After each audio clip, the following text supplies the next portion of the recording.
So one of the earliest in development Halo 3 builds just finally got leaked. The Halo 3 Alpha build, known as Pimps at Sea, because, well, the game was released privately to a group of Marines stationed somewhere by Bungie and Microsoft to play the game early. And to people looking outside looking in, on Xbox Live, it showed up as Pimps at Sea. So finally we got our hands on it. As you're going to see, there's so many things that are very similar, but also many things that are somewhat different. Snowbound has the least amount of changes, where the later maps that you're going to see in another video has a lot more changes, but Snowbound has a few differences. First, there's going to be a little flyby through in the map editor, also known as Forge in the final retail version, which there's quite a few differences in map editor compared to the final retail release of Forge. As you can tell on the Covenant fusion coils and on the shield doors, the energy fields aren't exactly the same as in the final retail. They're more reminiscent of the Halo 2 design here. In fact, I believe they're the same exact assets as in Halo 2 even. We'll get to that. You've also likely noticed the game objective objects on the ground as well. They're placeholders, as game variant ain't selectable from the menu for map editor. And this right here, I believe, is some sort of device that a Forerunner sat in. Now, what is this device? I don't know. Go look up on the Wikipedia. All I know is you normally can't look in there. I'm boundary breaking. I can. Thank you to the map editor. As you also notice, when you go into the map editor, you just see your character model. You don't turn into a monitor like in the final retail, like in the 343 Guilty Spark. So that's different.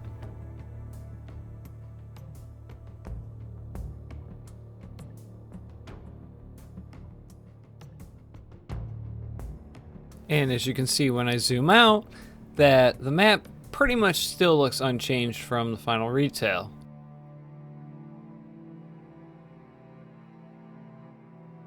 You'll see it kind of loads similar to how the campaign loads, but that's only because of how far away I am. But if you see that I take the camera underneath, this is what it looks like under this section right here, which you've probably seen if you look down.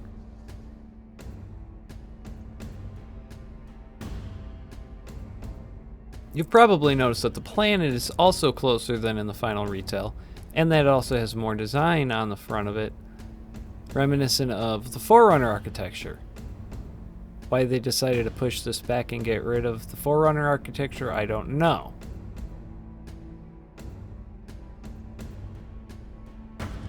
As you can see, it, along with the moon over there, is just a flat image. And if you go behind it, there's no image on the back because, well, you're never meant to see it.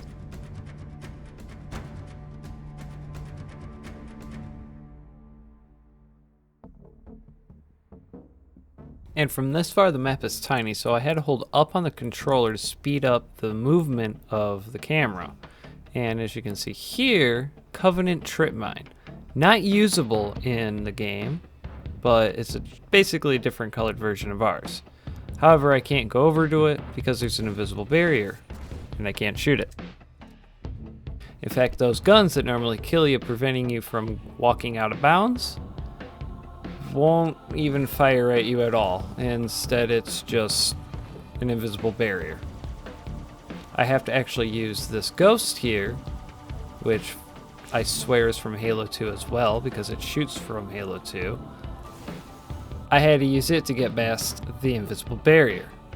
And here, you can see that I try to see if I can go ahead and dual wield needlers, but I can't. But here's a neat little thing. Yes, left and right on the D-pad, you can actually lean. Honestly, that lean mechanic is cool, but while not implemented right, it just doesn't seem like it would belong in Halo, so I'm kind of glad it's not even implemented, to be honest. Man, even in the alpha, the lighting looks good. The Brute Spiker's spikes are different from the final retail release. Looks like just recolored needlers.